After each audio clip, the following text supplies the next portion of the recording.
क्या आप जानते हैं इस देश में हर साल लाखों युवा सपने लेकर परीक्षा की तैयारी करते हैं और हर साल ही उन युवाओं का सपना तोड़ दिया जाता है, कभी सिस्टम की गलती से तो कभी माफियाओं की चाल से। नमस्कार दोस्तों, मेरा नाम है कमलेश चन्याल और आप देख रहे हैं न्यूट्रल इंडिया।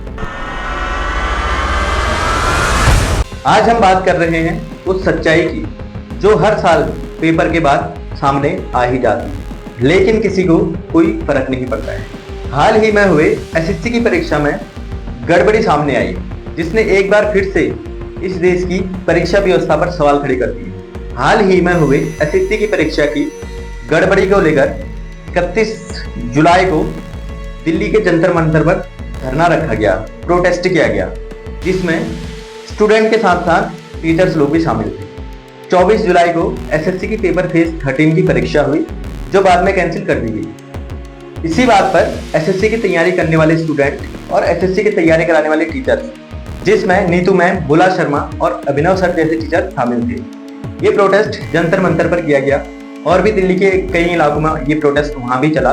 पर जो स्टूडेंट इस देश का भविष्य है और जो टीचर इस देश का भविष्य बनाते हैं, उन पर लाठियां बरसाई गई, उनके साथ मारपीट की गई। उनका दोष यही था, वो अपने हक की लड़ाई लड़ रहे थे।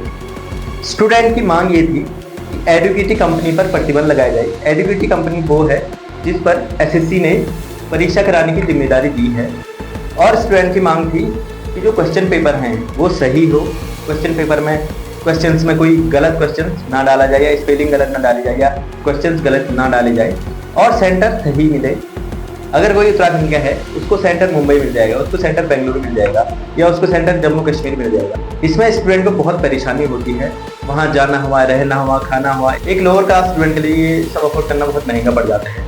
और स्टूडेंट का कहना था कि पेपर लीक जैसे मामले सामने ना आए, और स्टूडेंट का कहना था कि क्योंकि पेपर ऑनलाइन होता है और ऑनलाइन पेपर में कोई सर्वर डाउन ना हो, उनका कंप्यूटर अच्छे से काम करे।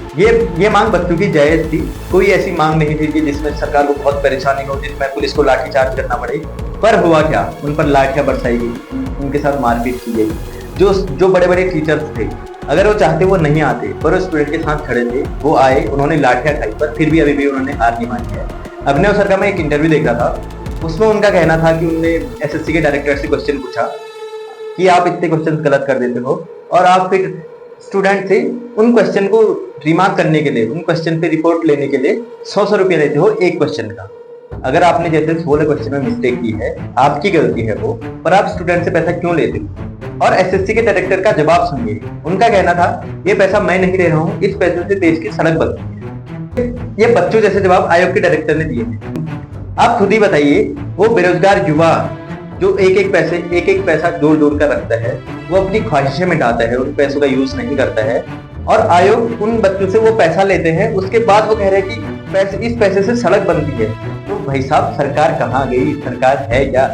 बच्चों के पैसे से ही अगर सड़कें बनानी है तो हमने सरकार को चुना क्यों है, हमने सरकार को बनाया क्यों? ये बच्चों जैसे जवाब आयोग के डायरेक्टर ने दिए। और इस देश में परीक्षा व्यवस्था इतनी खराब है कि ये धांधली सिर्फ एसएससी में नहीं होती है, ये स्टेट एग्जाम्स में भी ये धांधली होती है। बिहार में बीपीएससी की टीचर रिक्वायरमेंट की एक भर्ती आई थी, जिसमें परीक्षा से 6 घंटे पहले व्हाट्सएप ग्रुप में पेपर लीक हो गया था, जिसमें सिरान, औरंगाबाद और पटना से 17 लोगों को गिरफ्तार भी किया गया था। और बिहार पुलिस ने बताया कि पेपर बेचने वालों ने 10 से 15 लाख रुपए की डील की थी, हर एक स्टूडेंट से 10 से 15 लाख रुपए लिए गए थे, जिसको पेपर दिया गया था। और यही नहीं, यूपी में भी यूपी ट्रिपल एचसी की जूनियर असिस्टेंट की भर्ती आई थी, और यूपी ट्रिपल एचसी की जूनियर असिस्टेंट की पोस्ट पर मेरठ और वाराणसी के सेंटर से पेपर लीक हुआ था, और ऑनलाइन सर्वर हैक करके ये पेपर लीक किया गया था, और इस पेपर को 40 लाख में बेचा गया था। इस पेपर की डील 40 लाख में हुई थी, और इसके बाद यूपी ट्रिपल एचसी ने ये पेपर रद्द कर दिया था। और मैं उत्तराखंड से आता हूँ, उत्तराखंड में भी परीक्षाओं का यही हाल है। जनवरी 2025 में एलटी का रिजल्ट आ गया था, और अभी अगस्त लग चुका है, उनकी ज्वाइनिंग अभी भी नहीं हुई, उनका केस हाईकोर्ट में भी पड़ा हुआ है। उसके बाद लेक्चरर की पोस्टें आई थी, पॉलिटेक्निक लेक्चरर की पोस्टें आई थी, जो बाद में कैंसिल कर दी गई थी। और उसके बाद मनरेगा का पेपर हुआ, जिसमें युवाओं के साथ इतना खिलवाड़ किया गया, साइंस स्ट्रीम वालों के साथ इतना खिलवाड़ किया गया कि शायद उनमें से कुछ बच्चे अब सरकारी जॉब की तैयारी ही नहीं करेंगे। क्योंकि पेपर सिलेबस से नहीं आया था, पेपर आउट ऑफ सिलेबस था, युवाओं के करियर के साथ खेला गया था। और परसों की ही बात है, 3 अगस्त 2025 को यूके पुलिस कांस्टेबल का पेपर हुआ। जितने भी मेरे दोस्त थे, मेरे कलीग थे, उनसे मैंने पूछा पेपर के बारे में, तो सबका कहना यही था जिन्होंने पेपर दिया था कि यार पेपर बहुत हार्ड आया था। पुलिस की भर्ती 12th पास भर्ती होती है, पर पेपर उन्होंने ग्रेजुएशन लेवल पे दिया था। जैसे या तो पटवारी का, लोअर पीसीएस के ऐसे पेपर बनते हैं जो उन्होंने पुलिस का पेपर बनाया था। ऐसे में बच्चों का मनोबल टूटता है, ऐसे में बच्चों के साथ खिलवाड़ होते हैं। अगर इस देश में युवा सुरक्षित नहीं है, युवाओं के साथ खेला जा रहा है, युवाओं के करियर के साथ खेला जा रहा है, तो इस देश में क्या सुरक्षित है।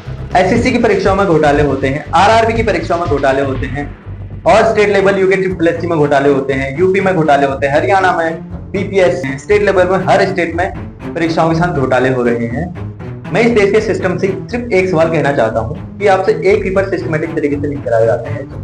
भले ही वो स्टेट लेवल का पेपर हो या सेंट्रल लेवल का पेपर हो, आरआरबी की हो, एसएससी की बात हो, या उत्तराखंड में यूके ट्रिपल की बात हो, आज आप नोटिफिकेशन निकाल दो, आज से 3 महीने बाद आप सिलेबस के अकॉर्डिंग पेपर करा दो, उसके 1 महीने बाद रिजल्ट कराओ और अगले 1-2 महीने में ज्वाइनिंग करा दो। अगर मेंस वगैरह होते हैं तो प्रक्रिया आगे रखते रहो। 8 महीने के अंदर जिस एग्जाम में एक पेपर होता है उसका नोटिफिकेशन से लेकर उसकी ज्वाइनिंग तक 8 महीने के अंदर हो जानी चाहिए। यार देश कहाँ कहाँ पहुंच गए हैं और देश कितने विकसित हो चुके हैं, हम अभी भी युवाओं के साथ खेलने में हैं। जो युवा इस देश को आगे बढ़ाएगा, हम उन्हीं के साथ खेलने में हैं। जो टीचर इस देश के युवाओं को पढ़ा रहे हैं, इस देश के युवाओं को आगे ले जा रहे हैं, आप उन्हीं को डंडे मार के भगा रहे हैं। ऐसे देश आगे नहीं बढ़ेगा, ऐसे देश पीछे ही जाएगा। अगर ये वीडियो पसंद आई तो लाइक कीजिए, शेयर कीजिए, सब्सक्राइब कीजिए और बेल आइकन को दबाना ना भूलना। धन्यवाद।